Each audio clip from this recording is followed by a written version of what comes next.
Why do knuckles make that pop?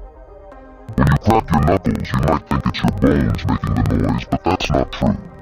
You see, in our joints, there's a lubricant called synovial fluid that contains dissolved gases, and when you stretch or bend your fingers, you pull the joint apart, creating a negative pressure.